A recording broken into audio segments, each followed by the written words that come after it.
What's going on, everybody, and welcome to Loki Episode 3's live discussion. I'm your host, Lamentis, and I got a full panel, as always, to discuss this amazing episode. First, we're going to bring in a newcomer for the first time in the Loki discussion squad. We got Rockin' Robbie Billups. What's going on, man? Station. Not much, Jim. Excited to be here and chat with you and these amazing guests on your all-star panel about Loki. You know, they call it the comic Illuminati. And we're here to get to the bottom of this episode. I'm going to bring on the head honcho, the guy who typically does this on his channel, Very Gary. What's up, brother? What's up, man? I'm excited to get into this. This was easily, of the 3 episodes, this obviously had the biggest special effects, the biggest bang, the most action. So a little bit different than the previous 2. I'm excited. All right, nice to see you. Thanks for joining. And let's bring on Benny, the comic historian, since he's streaming over there on his channel as well. Hey, what's up, Benny? Not much. How about you guys? Doing good, man. I'm assuming this is working out well. You keep inviting me back, and that's always a good sign. You know, I normally get kicked off things after like 2 shows, so I'm enjoying the return. Nah, man, we love to have you, man. We appreciate it. Who else we got in here? We have, you guys know him from the Hot 10 Comics from the Mystery Mail Call. Comic Tom 101. What's up, man? Dude, I'm feeling pretty good. It's good to be here. Are we in the quantum realm? Is any of this real? We got a lot of things to discuss. What's going on, Geminites? What's up? What's up? And then we have 1/3 of the pressable defects. You know him, Guy Forge. What's up, man? What's up, guys? Very excited. We thought we didn't have a lot to talk about, but Jem's going to correct that right away. For sure, man. And we might have some other guests that are coming throughout the show. We're going to roll with this 6 right now. And shout out to everybody in the chat and the live stream. Hold on, Jeb. I titled my video Gem and the Brady Bunch. We need 3 more. Where's the rest of the Brady Bunch? They might come in. We got to fill this screen up, man. It's looking a little too horizontal, you know? We got to have my variant on their way. All right, so you know what's funny about this episode? When I first watched it, I thought, oh, man, what are we going to talk about? Meteors coming down for the whole episode? Like, I didn't think there was much to talk about. Then I did catch Everything Always did a breakdown video, a great video on it. I had to text him right away. I'm like, dude, you really made me appreciate this episode so much more. And I have more notes on this episode than either of the other 2 episodes. So I think we got a lot to talk about here today. That's good, because I have nothing but complaints. So please correct me. All right, I'm looking forward to hearing them. So let's start off, right? First of all, I was like, what's going on? You had this weird club music, then you're in this kind of dinner scene, and I'm thinking, like, who the heck is this lady that's with Sylvie, that's with Lady Loki? And it took me a while to realize she's with C-20, right? The kidnapped, captured Minuteman, and she's basically in an enchantment type of scenario. You can't really tell at first until everything kind of glitches and goes from night to day. They had the whole brain freeze conversation. Did you guys know right away that it was C-20? No, I had no idea what was going on. I thought we were getting her origin story. Right. Like I thought we were just going back and we're like, oh, so this is going to be the origin story, female Loki / Sylvie / Enchantress / we don't know who she really is. So that was my assumptions. And then we started to go into the whole, oh, it's C-20. And then just for the record, I don't think there's any science behind the brain freeze thing, but that's I disagree, because you know what? I heard that if you have a brain freeze, if you put your tongue on the roof of your mouth, it'll go away. And then they did the roof of the mouth, right? So I bought it. I don't know. We're going to have this on the mic next week. I'm surprised no one thought to bring something cold. I mean, I have Diet Coke, but I don't think it's going to work. I mean, I have whiskey, but I also don't think it'll work. I'll just get like more incoherent for other reasons. Actually, you can't get brain freeze off of whiskey, right? But the whiskey might make him tell the truth, though. There you go.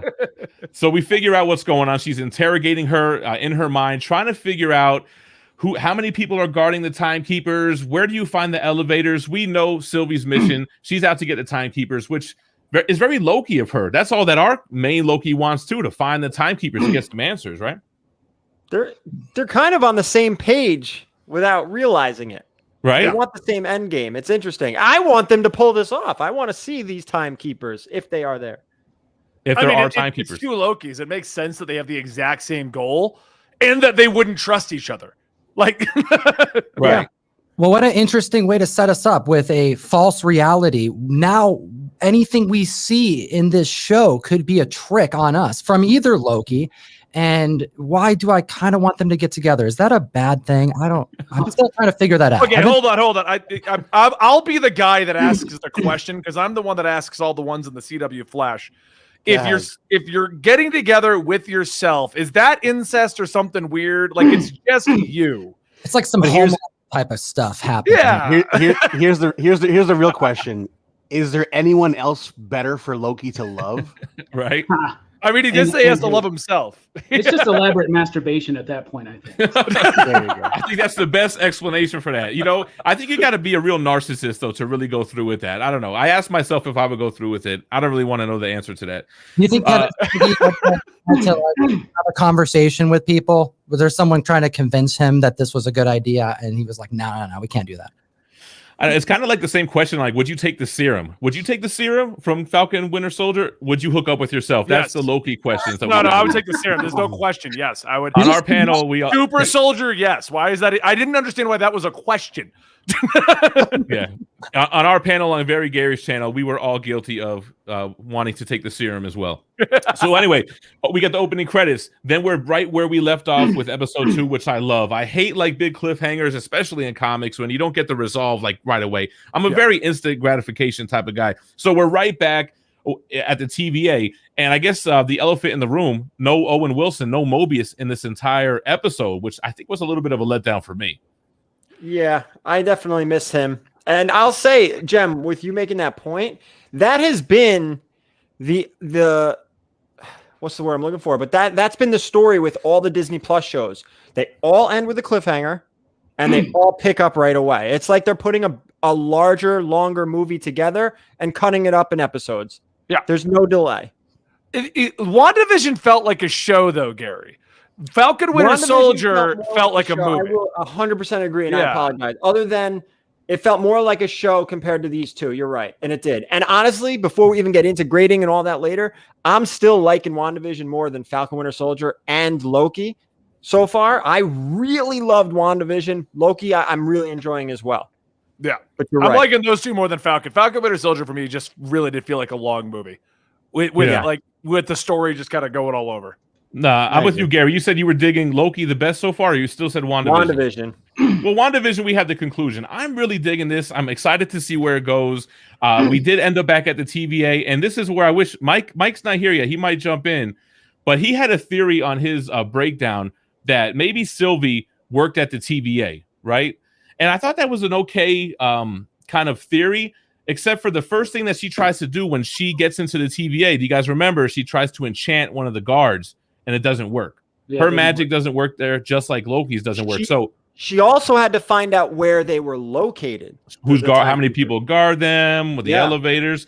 So we'll talk more about working at the TVA later, but I definitely don't think this Loki has ever worked there, has ever been there, didn't know that magic didn't work there, doesn't know where the Timekeepers are, right? I think she's only been there like one time as a kid, right? Because she says that she's been running from the TVA her entire life. For years. Yeah, her entire life. In the promo for the next episode, you see them bring in like a kid female Loki, as well as bringing her in. So, and I still don't buy Sylvie's entire motivation. I think there's some, like, she's after the Timekeepers, but for a very definitive purpose that I don't think we get yet. And like Tom alluded to, I think a lot of what we've seen, especially about her, has been trickery. I don't know necessarily if she's even actually a Loki, or if they're using the whole Enchantress thing, or if they're merging it together, because MCU just kind of likes to. So it's funny you bring that up. I don't want to cut you off. Keep going, but I want to make a point when you're done. No, go ahead. So it's funny you brought up the Enchantress thing, because I was actually talking with Matt about this. Can you see almost, because we know her power is enchantment, right? That she's made that perfectly clear. Will she be referenced as an Enchantress by Loki, by the TVA? Like, okay, her name is Sylvie, but Wanda's name is Wanda, and we got a Scarlet Witch, right? So are they going to reference her as Enchantress? Are they going to merge the two characters, or what? I think it's the whole time that you're trying to enchant me. Right, they're throwing that word around a lot. He got the word like 3 times in the episode. So it's the word. Yes, they're referencing it. They're choosing that word intentionally. Yeah, they could easily say trickery or magic or Asgardian whatever, or rainbow sparkles. They could name it anything.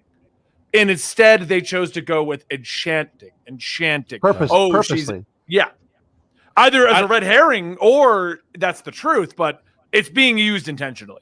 I don't think it really matters if she's Enchantress or Lady Loki or Sylvie. I mean, she's a version of Loki who has an Enchantress power. That's what she does, right? And we can talk about that a little bit later when we talk about the powers. So we learned that her whole Nexus event plan was really to clear out the TVA so she can get up in there and find the Timekeepers. I was a little let down by that. I kind of thought it was cool to just cause chaos, mayhem, and break the sacred timeline, but it doesn't seem like that's what that plan was for. She's not the antagonist. I think that's proven now. Like she's just another version of Loki, and the real bad is likely going to be the Timekeepers and whatever reveal that's going to be. Or whoever the Timekeepers are holding. Why she wants to get to the Timekeepers? That's what I'm saying. What if not yet. I think she's there to they have somebody, like maybe an older version of Loki. Mother. Remember her mother? She hasn't seen her mother since she was a child, and it's just a blip of a dream. I like Robbie's kind of theory. Maybe she was captured by the TVA. She's been there since a little girl, been running for her whole life. Maybe they have her mother. Remember they had the mother talk with Loki? Yeah. She also has the talk where she mentions, because when they have the whole talk about their, like, what is love and all that stuff, and of course Hathaway pops in my head. But yeah, baby.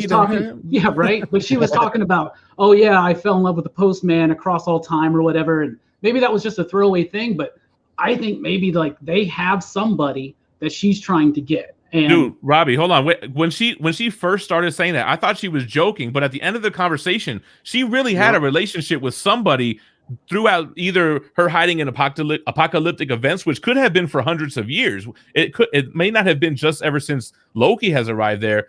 And I was thinking, remember he's like, what is love? Is it a blade? I was going to say love is a battlefield, but I can't remember the rest of the lyrics to that. You trying to just break into song in the middle? Is this going to be the musical episode, Gem? That's why you brought me, Gem, right? Well, when me and Robbie get together, it tends to be a little bit of a musical. I don't know. I doubt this has anything to do with it, but there's really only one person who's been a constant postman in the MCU. Stan Lee? It was Stan Lee. Dang. Owen Wilson is the new Stan Lee. Who? Owen Wilson's character. Oh. Yeah. I would love that. You heard all the rumors about it being Deadpool, right? Yeah. But that would be cool. I'd love to see Owen Wilson showing up all over the place. Wow. Pretty cool. I always forget her name. What's her Gary will know it. R. Slayer, Mobius's boss. Renslayer? Oh, Renee. Renslayer. Renslayer. She came through ready to throw down. Like we saw her grab her baton at the end of the last episode. She came through, and that's when Loki grabbed the little they called it the Templar. Is that what they called it? Templar? I couldn't hear it. The device. When somebody will correct us. My man Oilers will correct us. So anyway, Timpad. What is it? Timpad, like a temporal pad, like TM. Timpad? Is that what it is? Yeah. You talking about the device that they have? I must have been thinking about Assassin's Creed. It's a sidekick. That's what it was. That's all. Yeah, it's a sidekick T-Mobile. You all had one of those. I thought it was the Razor. Right? All right. So anyway, they're fighting, right? And we see Lady Loki, we see Sylvie. She could throw hands with the best of them, just like Loki. They have magic powers, but they can brawl. She had to. Her powers don't work in the TVA. Renslayer shows up. Loki does the old fast one and grabs the temp pad from her belt or whatever. He gets them on out of there, and they get transported to another place that we'll talk about soon. So this is where Michael Roman blew my mind. He had me drinking the Kool-Aid. I don't know where he's at. But now when they get to this new place, which ends up being, what is this place called? Lamentis. When they get to Lamentis 1, they scramble. There's a dash for the razor. Forget? Your name is Gementis. Come on. I know. I had to look it up. Lamentis 1. There was a mad dash for the time transporting device, and Loki ends up with it. And when she confronts him, it's run out of juice. It's ran out of batteries. Now here's where he blew my mind. Did it? Or is this a trick? Because we see as soon as Loki hits Lamentis 1, he uses his powers right away. I forgot what he did. He showed up behind her or something like that, right? Didn't he make it disappear too? He did that too. So as soon as he got a chance, he was using his powers. And do you think it really ran out of juice, or do you think he's using his magic against her?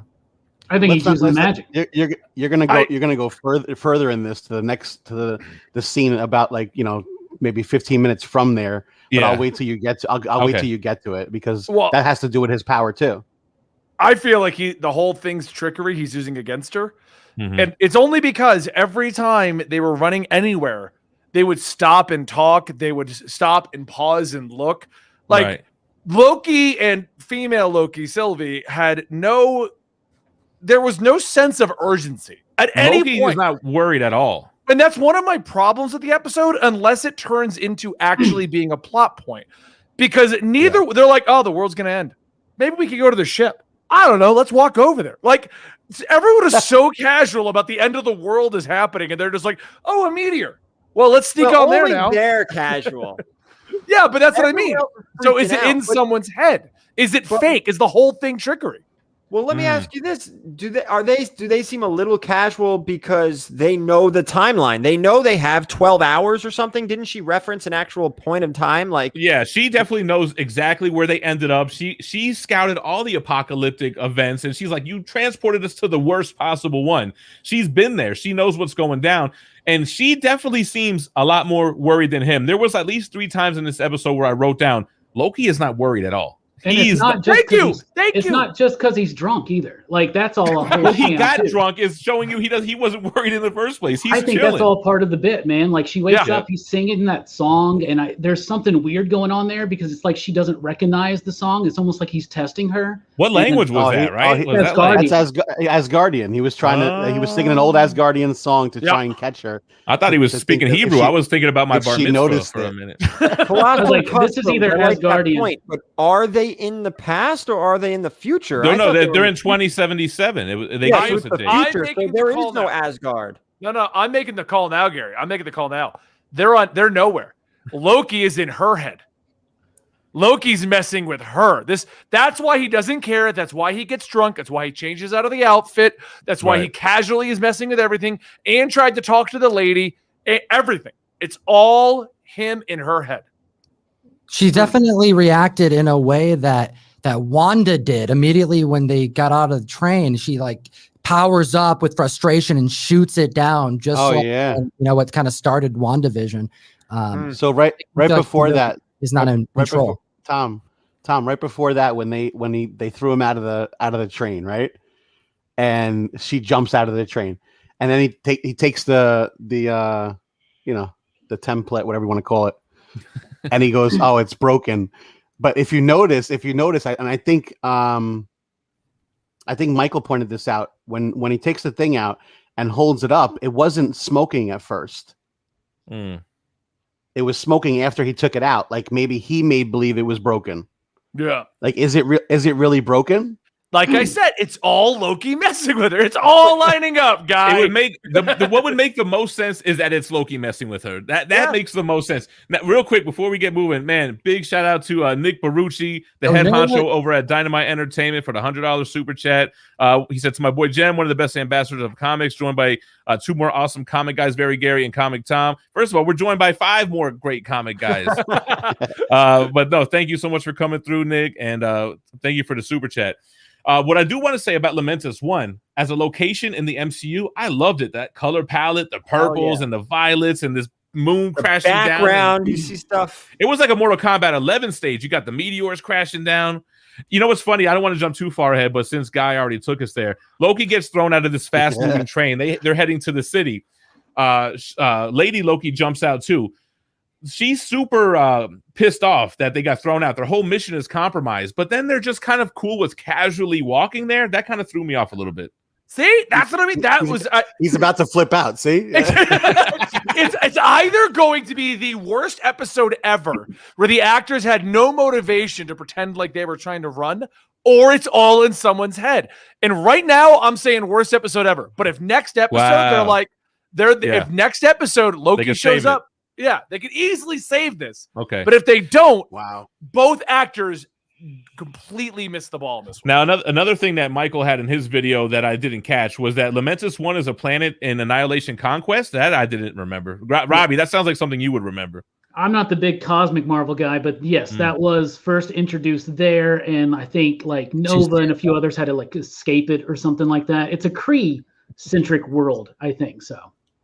All right, cool. And so what I didn't mention is that when they first start running, at first everybody's a little frantic. They're running from the meteors, but for whatever reason, if you're in a building, you're okay, right? So when she tries to enchant Loki, what do you guys think of that? She can't enchant him because his mind's too strong, or because he's already got her under? He's already got her under. You're just giving me more ammo, Jim. That's why I got a lot of notes for this one, man. Big shout out to my. Did you see it? Yeah. Go ahead. Big shout out to Mike Cecilia. $20 super chat says, so love is like an imaginary dagger. I told you it's like a battlefield. All right. If I got to remember the rest of those. Did you see it fizz out when she tried to enchant him? It was like a little it like fizzed out a little bit. Yeah, it was like all right, so and she can't enchant him.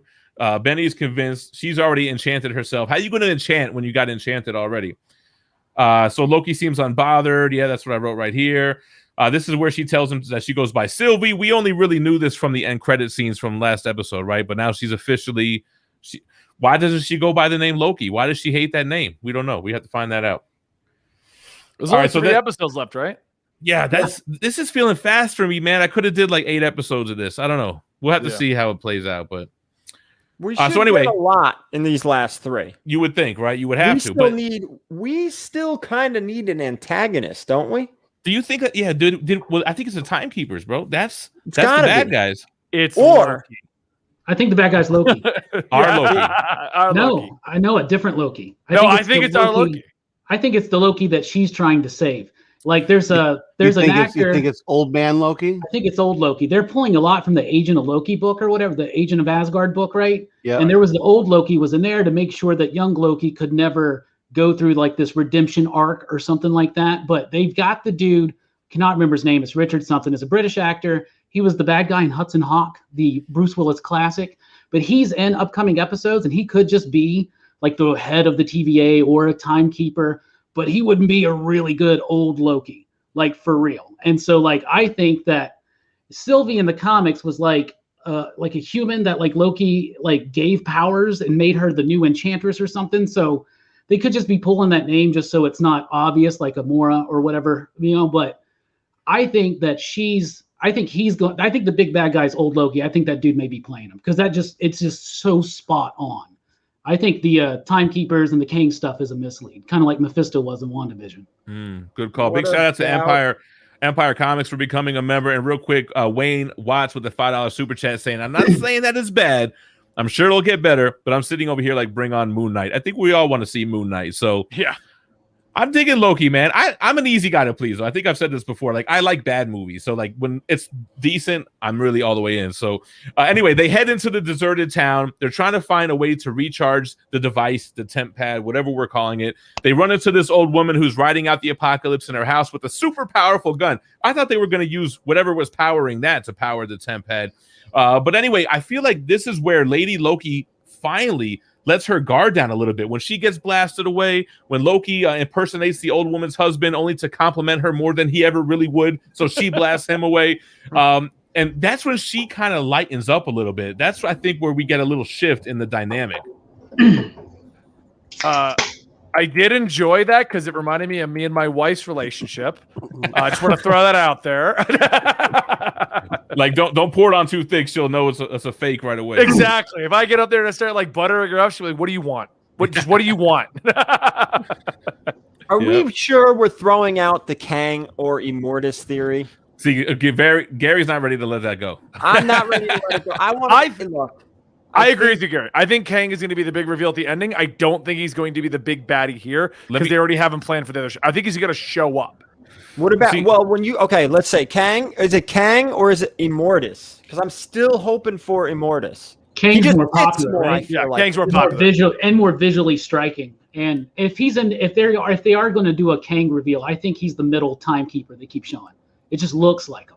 We only got 3 episodes left. I don't even think there's enough time to bring in like another antagonist besides the Timekeepers. I don't think we're going to see Kang. I don't think it's not even a big deal to see Kang when we already know he's coming in Quantumania. So I don't think they're going to go with that. I think maybe it's a Mephisto lore as well, where the middle timekeeper looks like Kang. Renslayer has a relationship with Kang. They're talking about this other agent in episode 2, I believe it is. I'm going to call it. I don't think we're getting Kang. I think Jonathan Majors is enough of a on-screen like streaming actor that it would make sense that someone like him would make an appearance. But I see your point there. I'm with it. I would like to see it, but I don't think it's going to happen. Well, I also like the theory, and I don't know who brought it up. It wasn't me. That there are more than one Mobius, and I keep going back to the rings on the table. Right. Guy. Well, we know that they're all variants. We haven't gotten to that yet. They established it. There's more than one. So your theory from last episode holds now, Gary, because they said Mobius is a variant. So does that? How many other which Owen Wilson is on the jet? I can't take credit. Well, Guy, I'm sorry, Guy. My bad. I bow to you. No, you want to yell this whole time. All right. No, like well, whoever Owen Wilson's character is, I guarantee is going to be he was from someone who jet skied in the past, just in the 90s. Of course. Years prior life. There, I don't know if you saw, Gem, you mentioned her grabbing her whatever she grabbed right before she was going into battle. There was like this snow globe that said San Francisco on it, and then you also have Mobius's like moment where he's like, "Oh, what was his trinket?" He recognized something, and he's like, "I don't remember that." Whatever that was. Like there's these things. There's collections of the past variants, and they don't know, but they're real, right? They're real, just like what C20 was saying. Well, we found that out, and the crazy part is that, like, and don't forget, we go back to how he's been flirting with her the whole time, dude. Right? Like, that's not an appropriate boss employee relationship. Real quick, Empire Comics threw a $5 super chat. Said, not sure if you guys already discussed this, but I think when Lady Loki wakes up on the train, everything after that was an illusion in her head. Yeah, it was kind of weird that she did fall asleep when she specifically said she wasn't going to rest and let her guard down in front of Loki. And she woke up to Loki in the wrong outfit. That was the key thing. And he's wearing different clothes. She specifically said, I thought we were keeping a low profile. Why did you get back in your TVA outfit? And he's just like, woo, booze. And played it off like he's drunk. I that's my theory. Next week, I want everyone to bow to me if it's correct. I was watching that with my daughter and we will on the replay, and I'm like, why didn't he just wear his Loki garb at this point with the horns? He would have looked more like one of the other passengers. Yeah. What we got? We got Oilers, our boy. I love Oilers theories. $5 super chat. What if Loki brought some Infinity Stones from that timeline they're on and Lamentis one, and he knows he could just fix everything and it won't matter? We'll get to that. We'll get to that at the end. Let's save that. Let's put a pin in that for a little while there. So this is where, she falls asleep. No, hold on. Before she falls asleep, they're having a conversation, and it seems like Loki's opening up. Sylvie's not opening up. I'm like, give us something, man. Like, are you a frost giant? Like, this is where we find out that Sylvie she knows she's adopted. We know that something happened to her mother where she hasn't seen her in a long time. And I think I mentioned it before. It's just a blip of a dream at this point. Loki's opening up to her. I don't know how much you guys want to get into it, but they get into his sexuality, which is canon for MCU. When they first said that to me, I was like, that kind of makes a lot of sense. Because if you think about MCU relationships, we've had a lot of them. We've had Tony Stark and Pepper Potts. We've had Hulk and Black Widow, Thor and Jane Foster. But Loki's always just been trying to get his bag. He's never really been interested in anyone. So when he said that, I was kind of like, oh, that makes sense. Go ahead, Gary. Anything they use from the books, I enjoy. Yeah. That's how I feel about it too. And I agree with that, because with the reveal in that, first off, to me, when they did the reveal, I had it spoiled to me on Twitter. And so everyone's freaking out about the reveal. And I'm like, oh, is there like a whole discussion about it? So when they did the quick mention, the way they did it, I was a little surprised like that was it, because everyone's all over Twitter talking about this. Secondly, it was when he said that I realized, like what you said, Jim. Oh, yeah, he's never even mentioned anything, because at this whole time, I've assumed he's just Loki from the comics. So he's bi and girl and guy. And I mean, I know we all say horse. I was gonna say horse. So like the whole time I've assumed that's just been Loki. And this is the first time there's been any form of a confirmation. So I thought it was going to be bigger with the way everybody was talking about it. But yeah, you're right. It was like, all right. Yeah. Okay. Yeah, I kind of like what Gary said. It's not like they took an existing character and changed them to something else. Like, this is I think it even goes back to Norse mythology. So if it's canon, if it's source material, I think as comic fans, that's really what we want to see. We want things to be as comic accurate as possible. So anyway, we don't have to get too much into that. He also mentions his mother teaching him magic, even kind of throws a reference of turning a flower into a frog. Frog reference there a little bit. No, Oh, that's right. We got Throg. There's got to be a shout out to Throg because he's talking about his past. You know, like he could have transformed a flower to anything. That's true. Nobody except me with the $5 super chat says, so are you going to have like a 30-minute encore discussion after this about the Hellfire Gala, right? Hey, we'll see who's up for it.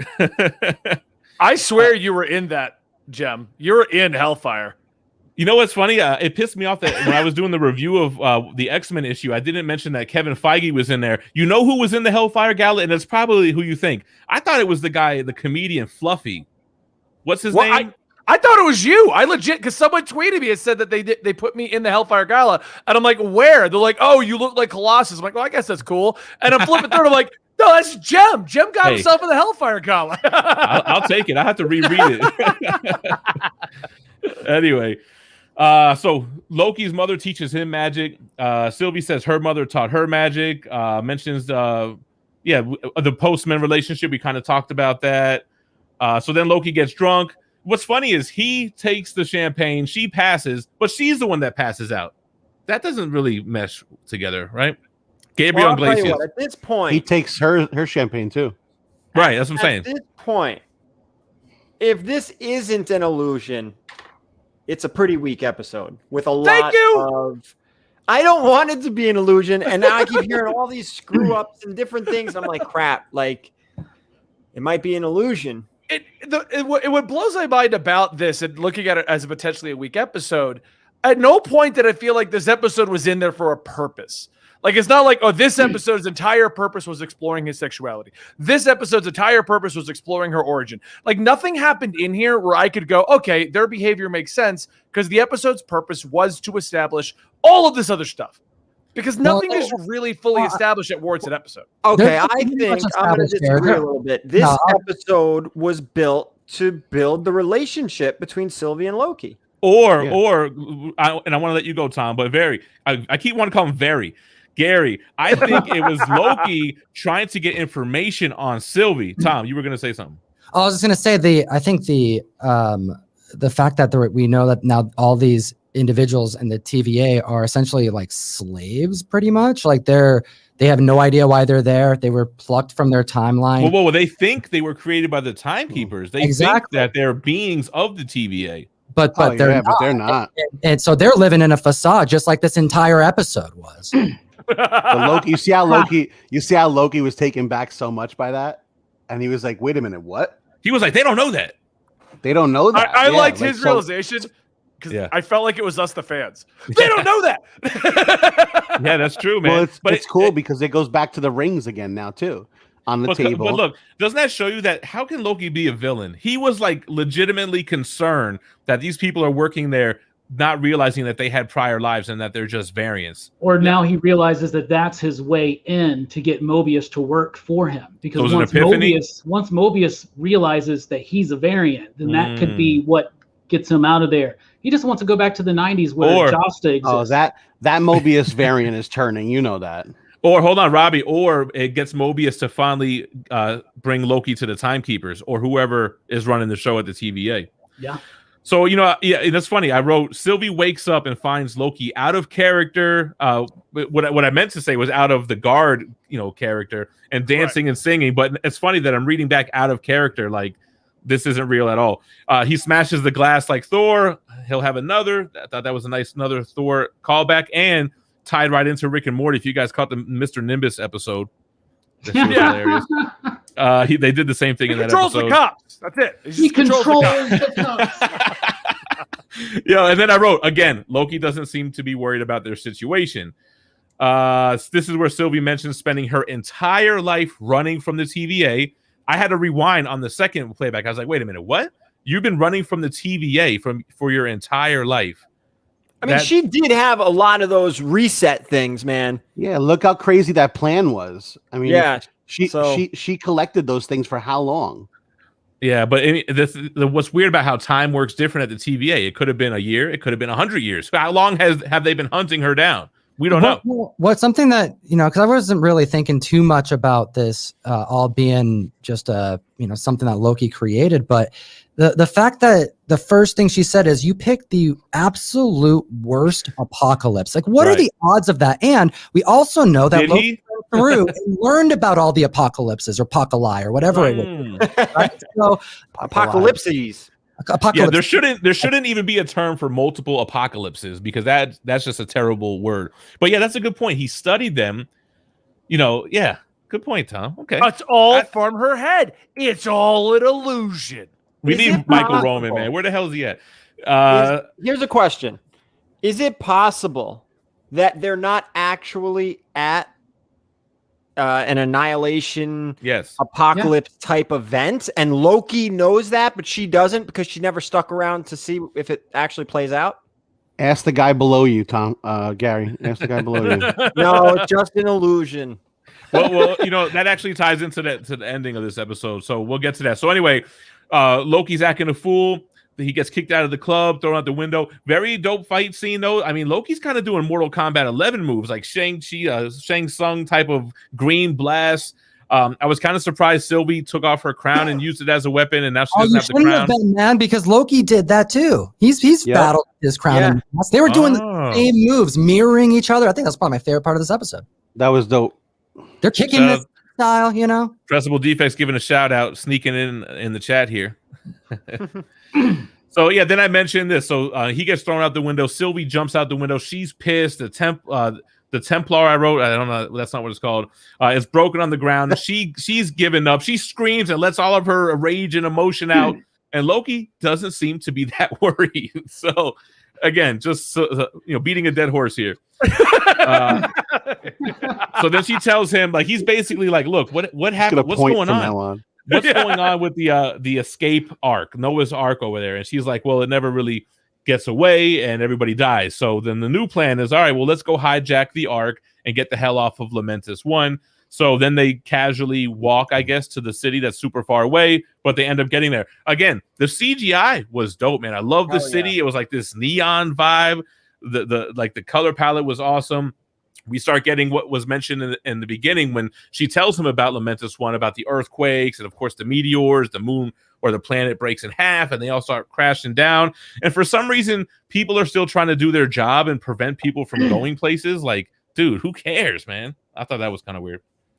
Well, they also kind of don't know it is the end. The people don't know yet, right? But bro, did you see that shit in the sky? I saw what was happening. I would have been running too. I think one thing we've learned in the last year is that there's still going to be a lot of people that be like, nah, that's fake. They just made that up. Yeah, right. Exactly. Okay, I wanted to mention this. She tells Loki that she had to pull a memory from C20 that was from hundreds of years earlier before she worked at the TVA. So that's when she tells him that everyone at the TVA are basically variants, right? Right. How did they become variants? How did they get there? And they've been there for hundreds of years. So I just thought that was noteworthy. But we know time works different at the TVA, right? So I wrote it down like it was important, but it seems obvious. Does anyone else think that Owen Wilson is from the 90s and sold jet skis? 100%. Well, he drinks Josta. I mean, there you go, right there. I mean, he does the Fanta commercial. He's like, he's got the Point Break hairstyle. He definitely rode or sold or something involved with jet skis. He worked at Riva, is a place we had in South Florida when I lived out there. Anyway, you know way too much information about jet skis, Gem. I mean, they're awesome achievements of how did they describe it? All right, so basically, okay, so one of these scenes going to tie back to my man Oilers in the chat. They're running away. Meteors are crashing, buildings are falling, and Loki pauses a huge building that's about to crash on them. Yeah, but hold on. This is the crazy part. How many times did everybody watch this? Because he didn't go What did he do? Went like this, and stop that damn thing. Well, first of all, that's how he always pulls out his blades. Head. How about he pulls out the blades like that? Anyway. Yeah, but I mean, listen. He used this power. He has the time stone. Let's just say it. So he grabbed the time stone. He didn't put it back in the drawer. Stole that time stone a long time ago. No way. No, Tom says no way. I saw someone say that, so I went to the first episode again and turned up the volume. You can hear him throw the time stone back in. And here's the other thing. I heard that too, but they said it couldn't work within the timeline that they're from. What are the odds that this would be the timeline that random stone was from? Good point. I think using a stone is a cheap way out. They shoved it in that drawer, man. It's gone. I'm going to say two things. One, you guys have far more time than I do if you're turning the volume all the way up to here and put a stone back. Secondly, Loki picked where they went. So if he did, in fact, steal the stone and chose where they're going, he could know that's the timeline. But how would he know that stone goes to that universe? How would he know? Because he's a god, Gary. How are they going to know? They're going to know. Anyway. So, all right. So, what are we saying? So, Benny's on board with he was able to do that because they're in an illusion. Yes. It wasn't so much of his power set or his magic, but he's controlling this world, so that's why he was able to do that. That's my vote. I like that. That makes 100%, sense. 100%. Real quick, Tom Keogh with the $5 super chat says, "Have there been any Easter eggs like they've had in WandaVision and Falcon and the Winter Soldier?" I am terrible with that kind of stuff. I don't know of any. You guys, if you maybe we could bring it up at the end. Who do we have here? Some guy with a mustache, $5 super chat. Does it count as gross to get in a relationship with yourself? If your other is a variant, what? Am I the weird one? No, first of all, you must be late because we discussed that was the first topic of the show.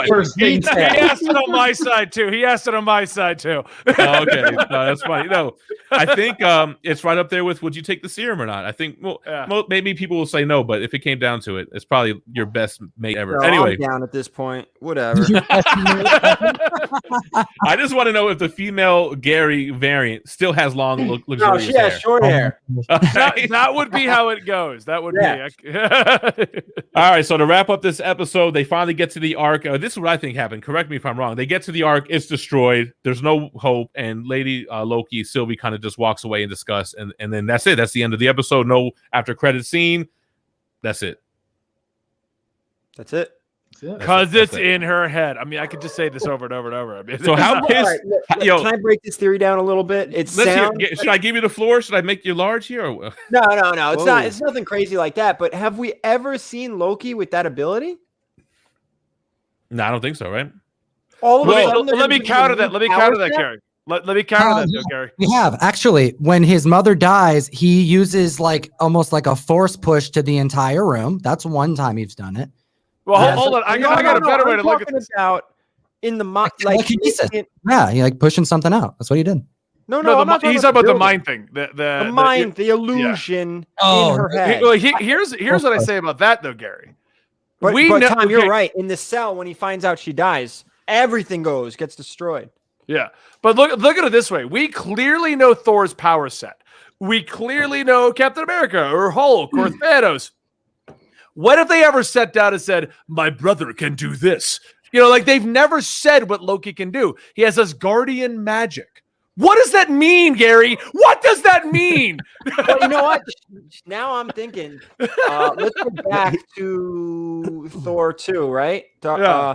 Didn't he, while he's in prison, didn't he have the whole prison looking different? And Thor say, stop using your magic. And then he changed it, and he was all raggedy looking, and the cell was all messed up. Yes. Okay, so maybe he also have that ability. He also made himself Captain America and Thor Sif. And everyone can see that. But you're saying that he's in her head. He doesn't. So maybe not. But no, Gary, that's a good point. Maybe he's just reality stoned everything around him, like he did do in Thor: The Dark World. If he has the reality stone, that's different. No. I was just saying that as a comparison. He can do that. That's like in his power set. Not that he had to have the stone, but he can change everything around him and make it look like a whole different scene. Just like I will eat my words, and I will do a better job of next week's episode. I'm going to hold you to that. He even mentions she can do it, right? She can do it. Well, when he's talking to her about how he's trying to figure out how to enchant someone, he's like, "You just go in their head and cast an illusion." That's what it is. She can do it. Done. So she can do it. So why can't he? You scared Gary off. Every time you see that's what it is. He learned her power set and took it to another level. He specifically was asking how she does it, right? So that kind of makes sense as well. Yeah. All right. Shout out to Mike. Why is Gary? Loki? You seem very perplexed by this episode. I only watched it once. Oh yeah, that's true. All right, I thought you might be right. I mean, how else are they getting off this planet? Yeah. The only other answer, because I was thinking about this. TVA shows up is the only other answer. The TVA, right? Either that or, like I said, the illusion idea, he's going to let the world end for her, and get her to reveal something towards the end. Right. Then he's going to lift the illusion and be like, no, we've been sitting here the whole time. Got him. Yep. That's gonna be how pissed off is she gonna be if he gets her like that? If she gets got like that with her ability, she'd probably be like, "Oh yeah, I'd do that myself if I were." Well, wait, you are me. That makes sense. Like, yeah, that's about right. But they want weird? The same, and it's almost like they still want the same for the thing. course. They both want what's going on with the Timekeepers. They both want that answered. Right. So what's the problem? That's what I don't like about her. I'm like, just work together. You guys want the same thing. It's kind of frustrating. They don't want the same thing though. She wants to kill them, and he wants to just ask questions, or he wants to rule. I think. Yeah, she doesn't want to rule. She doesn't want to rule. I think she's trying. I think there's somebody else. There's another antagonist. It's an older Loki. Maybe the Timekeepers have him. Maybe he's the one behind the. I think that something like that. But her motivations cannot be as simple as just wanting revenge on this agency for some reason. And they're not going to let Loki get punked out over and over. So he's totally doing it to her, and then they're going to reveal. Okay, Robbie, let me go off of something you said earlier, right? Because I'm a believer that they're not going to introduce a brand new character, an antagonist, midway through the show, which is why I never thought Mephisto was going to come. It's too late. We don't need to introduce someone new. But could Old Man Loki be a timekeeper?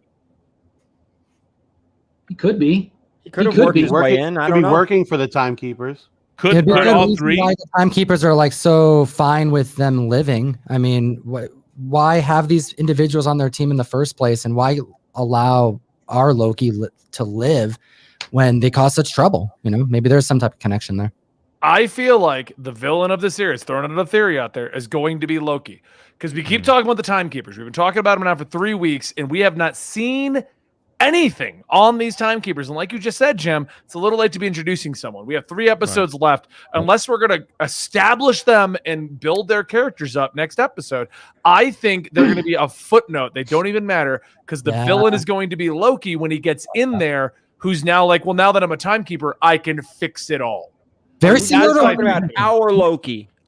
We have like Wanda, who's controlling an entire area in her own reality. It's very similar to what we're chatting about. We also have a character that was built up to be an antagonist all throughout WandaVision. Whoa, but it's actually the Vision. He's just white. It's like the same thing you're describing. Oh, it's what about Agatha? Loki.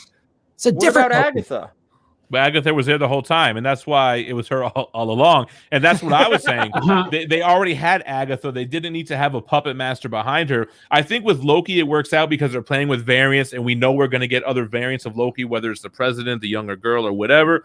But to make him the Timekeepers makes sense, because they're not going to just show you 3 reptile gods at the end of this series. It's going to be, oh, shit, it's more Loki variants. It's like the Council of Lokis. Or they're not going to matter, and they just remove them because the big bad is Owen Wilson, or our variant of Loki turning female Loki into the hero. What if? Because ours, this is the evil Loki, guys. We keep forgetting that he has not had the redemption arc, but he's had. What if female Loki is the good one? You kind of saw him change and start realizing what was going on. The whole him accidentally killing his mother changed his perception. Him seeing his own death changed his perception. We think that's what happened. Yeah. Remember, the only thing he can look at was his own file and something else. But that was one of the main plot points. Is that? And he's a trickster. Yeah, that's what I was gonna say. At the end of the day, right when you think Loki has redeemed himself, he stabs you in the back. No matter what, that's how it's gonna end. All right, here I've got a theory. Well, real quick, Tom Keogh sent a $5 super chat. Says her motivation is her mother in some way. She was very vague. Why would they have brought that up? Otherwise, I agree. She's either captured or the TVA killed her, or something with her mother is definitely important. Now, what if the Timekeepers are 3 separate Lokis? Yeah, I'm with that. I think that's a very strong possibility. What if we're seeing what if it's Sylvie eventually, our Loki, and Old Man Loki in the future as the 3 Timekeepers? I'm just throwing stuff at. I don't think it could. I don't think it could do what I do, Yuri. That's my thing. Throw it at the wall and see if it fits. Yours made a lot more sense now. Now you got me thinking like, maybe it is all just an illusion. Gary didn't even watch the episode. I don't want that. Wasn't the plan here.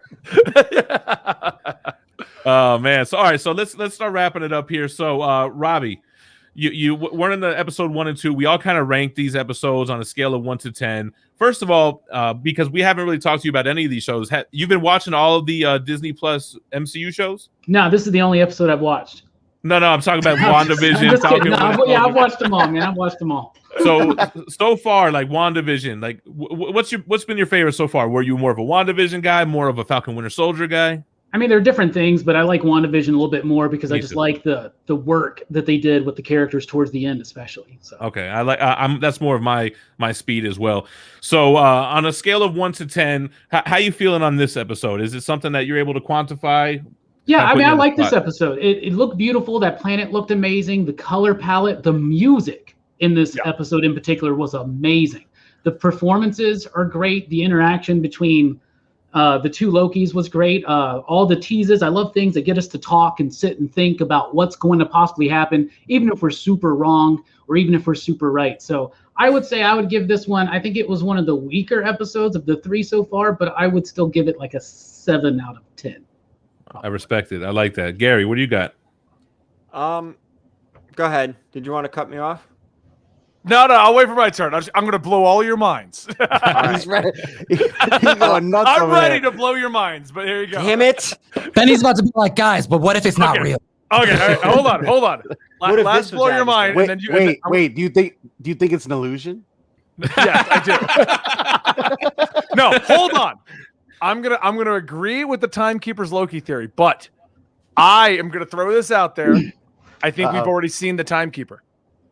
Think back to the trailer.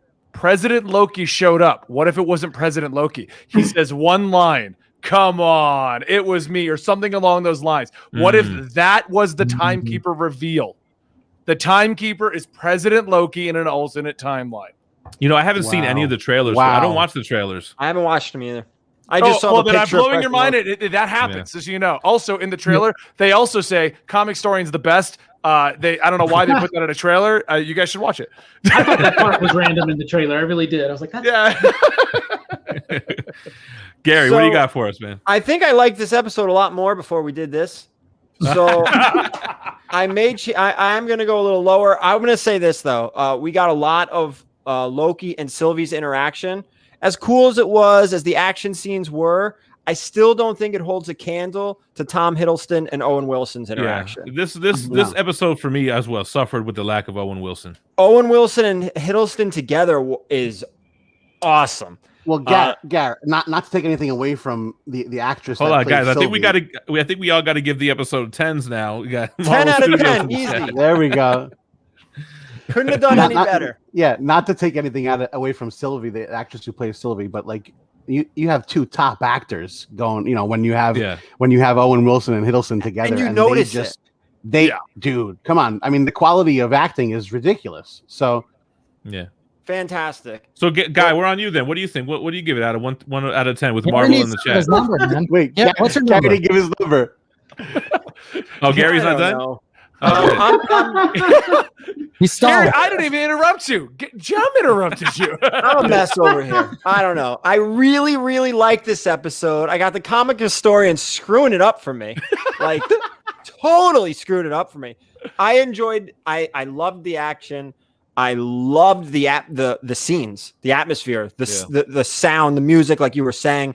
It was a beautiful episode. I just had a lot of fun. You know what? I'm going to stick with my grade. I'm giving it an 8. I really enjoyed it. We'll see if the illusion theory is true or not, but I liked it. I'm going with 8. It did miss Owen Wilson. I will say that.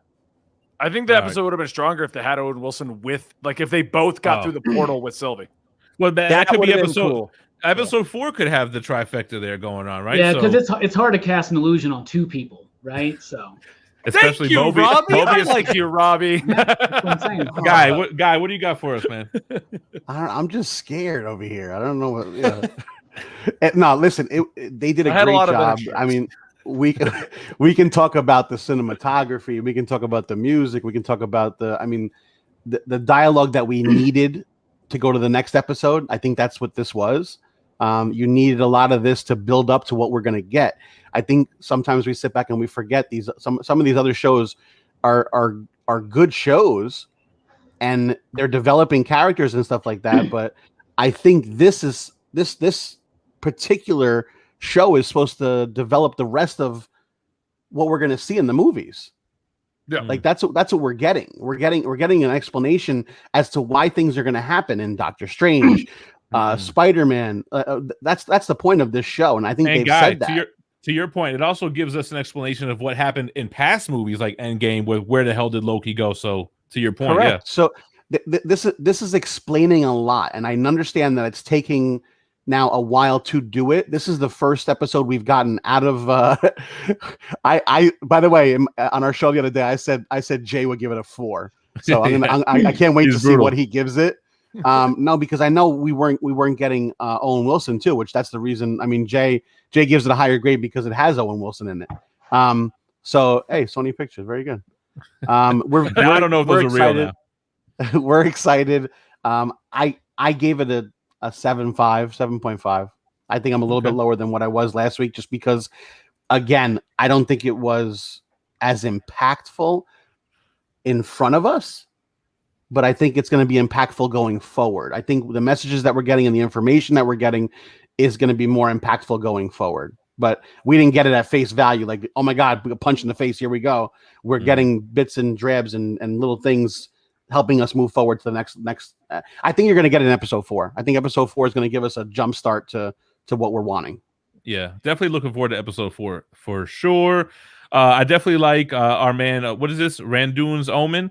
What if she's doing this to get back with the postman? Yeah, I mean, they told us that story for a reason, I think. So good call. Tom. Hold on before we keep going? Can anybody give Guy like a ton of credit for breaking that shit down like Siskel and Ebert? He broke it all the way down. Broken down scoring. At midnight. I'm sorry. He broke it down. Appreciate that. All right, Tom, what do you got for us? It's me. So I was gonna okay, I don't agree with you guys about Owen Wilson. I'm glad he wasn't in this. I've had my God, that's bold. Yeah, we're halfway. There's always one. Halfway through this whole series, and we've gotten mostly the most positive thing we have to say is that, wow, the 2 A-list actors are awesome together. Like, yeah, that's what we expect. But where's Kang? Where's anything? And I feel like I did with WandaVision by episode 3. Like, all right, the first 2 episodes are basically like I couldn't judge it till after the fact. And I think that's what we're going to get with this one. I think episode 4 is going to retroactively make 3 better.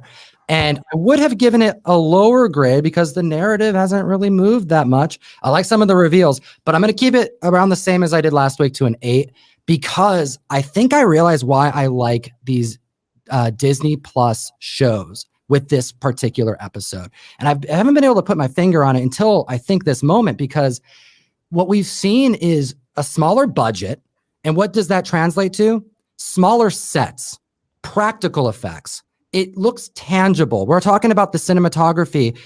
I think that is like showcased the finest possible way because they're intentional about what we're seeing, because they are more limited than they have with these giant blockbuster films. And it's all CGI, what we see in the theater. So I think because of that, when we're seeing, this city and it's imploding and the I think it's scroll text or like whatever different language that's all over the place. Like there's so much intention placed on every inch of the screen. That alone makes me push this up higher. So I'll give it an 8. Well, Tom, you really used your 3 minutes there, man. No, I'm with you.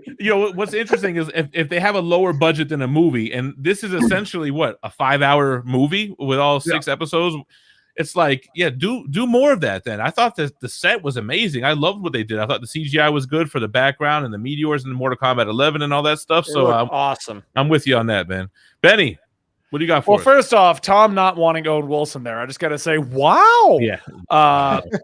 But my review is going to be based on 4. If 4 does not reveal that this is, in fact, an illusion, I'll be giving this episode a 2. Nothing came out of this. Nothing. I feel let's hold off. Right now, as this episode stands, you could remove the entire episode, throw in mentions of things like the mother or whatever we want in anywhere else, and it would play fine. Now, if this becomes an illusion and it's an elaborate trick to get information out of Sylvie, then all of the problems I have with this episode make sense. And those issues involve, like Sylvie not wanting to fall asleep, magically falls asleep. Us not getting any actual reason why he changed his outfit and decided to start getting drunk. The very casual atmosphere and attitude of Loki's character. Everything in general just did not line up with the world is ending and I'm accidentally breaking everything. That in itself, Loki accidentally breaking their one hope, the one thing that gets them out of there, just doesn't make sense. Like, Loki's a trickster, not stupid. Right. So to me, if this just plays off as like, oh, we just did a middle of the road episode because we wanted to have them talking and it went nowhere. Everything that's important could have been moved into other episodes, and we could have an important episode. So as it stands, I give it a 2. But next week, I might have to go, by the way, last week is at 8. Well, yeah, we'll have to see. Like, if episode 4 opens up and Owen Wilson and Minutemen come through a time door and save them, it's going to be like, womp, womp. Yeah. Can we it's go going to be like, Loki must have read then? this. He must have read the script and knew he wasn't going to die here and lament this one. For me, when I first watched this episode, I had a lot of those thoughts. I was like, man, what is this, a filler episode out of a 6-season series? Where the hell's Owen Wilson? We're in one set. Like, I know it looked good, but it's like, dang, we were there the whole time. Then it was very Snowpiercer on the train and everything. But when I watched Michael Roman, yeah. Well, I was talking about the movie with Chris Evans, actually, where they were eating the roaches, the protein bricks. Disgusting. When I saw Everything Always did the breakdown video, he made me appreciate it more. And he had me thinking, like, you can't take Loki stuff at face value. And that's what made me start thinking about illusions and stuff. My simple ass didn't even catch that from watching it by myself. Anyway, then when I rewatched it today, I definitely looked at it with those eyes, and I enjoyed it so much more. However, I think I gave episode 1 a 9, episode 2 an 8, and I think this was a 7. I just don't think it was up there for me. I think lacking Owen Wilson and that banter and that chemistry hurt it. I don't really like the Lady Loki's character right now. She let her guard down a little bit, but it's like, give me something. Like, she keeps everything close to the chest and won't open up about anything. So how can you like her? How could you like her? You know? So that's a 7 for me. I'm easy to please. I didn't dislike it. I definitely appreciated it more after, like I said, watching his video, rewatching it. But I want to go with a 7, and I'm gonna stand by it. I'm sticking to 2. Oh man, so that is the show. We tend to wrap these things up in just about an hour, man. I definitely appreciate everybody watching live, everybody who commented and threw in their 2 cents, people with the super chats. Nick Barucci came in through, making it rain. Definitely, I want to thank all you guys. I want to give you a quick moment to just let everybody know who you are, where you're at, what you got going on. Robbie, real quick, let them know. Well, I'm Rockin' Robbie. You can find me here on YouTube at Pop Culture Philosophers, movie reviews, comic book reviews, all that stuff. You also catch me every week on Gem Mint Collectibles when we do our top 10 video or comics of the week video. We dropped it today, so yeah, check that out. Gary, who are you? What do you do? I'm Gary. I talk comic books. I like comic books and movies. That was a weird question. All right, we've got tomorrow. We've got the auction tomorrow. Yes, I forgot. I'm literally going live as soon as we end this on my channel just to preview show off some stuff that I've got coming tomorrow. So I know, Gem, you've got a lot of good stuff. It's going to be 7 o'clock Eastern time. Jay and Matt will be with us. Matt's going to be running the show, so it's going to move like really smooth between the 3 of us. We got the responsible trades. guy working it. Well, yeah, Maddie's going to be running it. So we've got slabs, keys, runs. Lots. We have statues. Gem? Small scale statues, hardcovers, omnibus. Gary's got the largest live comic book auction on YouTube. It's a packed house. It's a lot of fun. It's 7 hours long. I usually leave halfway through, but yeah, I'll be there tomorrow. It's once a month, and this is the last one until August, right? Yeah, because next month is Terrificon, so I can't do an auction next month and then go to Terrificon. So it's a 2-month hiatus, so it's going to be a while. All right, great. Guy, what do you got going on, brother? Speaking of, obviously, the boys will be there tomorrow night with Gary. I'll be in the chat, but we have actually on Pressable Defects, we have our 5K giveaway going right now, guys. So if you go on our channel and look a couple videos back, we're giving a bunch of stuff away. Obviously, we're almost at 5K. We're very excited about it. If you're not subbed up, jump on over there and help us out with that and enter to win some free stuff. But obviously, we put out all our stuff every week. If you jump on our channel, you'll see it. For sure, but great group of guys. What's up, Tom? Yo, Comic Tom 101. Talking about expensive paper over on YouTube. And I want to also mention, Gem and I have a joint exclusive. We brought Boys One. It's pretty Coincidental, we got Nick Brucci in the chat. He was one who helped make that happen. Bring issue 1 from 2006 to press. Support both shows, ComicTime101.com. And I announced, actually, I think I'm going to be announcing it tomorrow. So you're going to, this is an exclusive here on YouTube. Our Marvel Voices Pride 1. This thing is huge. This is my America Chavez cover.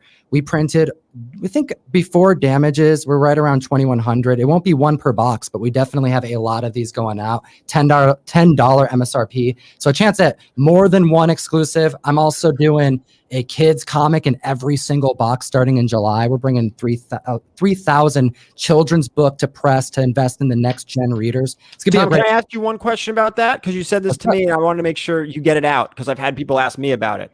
What's up? You're adding your kids book to your mystery box, correct? That's right. And you're not removing anything from the mystery box. We are adding more than one thing this month to the mystery box. We're an addition. Somebody asked me, and I know you said it to me, I don't want people to think they're losing out to get the kids book. It's in addition to what you give out every month. As far as the exclusives go, we are not taking away from an exclusive that we would have otherwise made. However, we guarantee 4 to 6 comics in each box. It changes every month, because this one is a $10 MSRP exclusive. It was very, very pricey to make this one happen. So, it all depends on the month. But this isn't the only surprise we got. We got a big news with CBCS coming that we haven't dropped yet, and a lot more coming. All right, man. Thanks for sharing. And then Benny, what do you got going on over there? I talk about comic books a lot. That's pretty much it. That's a lie. Don't you have like 5 other channels? I do have like 5 other channels. And if you want to hear me talk about all my crazy, stupid theories, the best place is absolutely Marvel and DC, our channel all about that stuff. But you guys have far more stuff going on than I do. I just have like 5 other channels. You're doing an auction, Gary. Tom's like, here's the mystery box of God. Take that. And I'm over here like, I got other podcasts. You want to hear me blab on some more? No. Yeah, you want to hear me talk more? I got you. Yeah, but Benny, man, if it wasn't for you setting up what you did, man, a lot of us probably wouldn't be doing what we're doing, man. So you're one of the OGs in this game, and obviously what a lot of us aspire to become, right? So thank you so much for you and everybody who came through to talk about Loki episode 3. I had a lot of fun. I think this was the most fun that I've had so far. Maybe because we didn't have 20 people in here. I could have told you that gets convoluted, but okay. Hey, man, thanks everyone for coming through. If you just jumped in like I saw, check us out on the replay and catch us next week, same time, same channel for episode 4. Stay minty fresh. I'm going live right now. We're talking auction stuff. Let's go. I'm going to stay live on my end. See you guys later.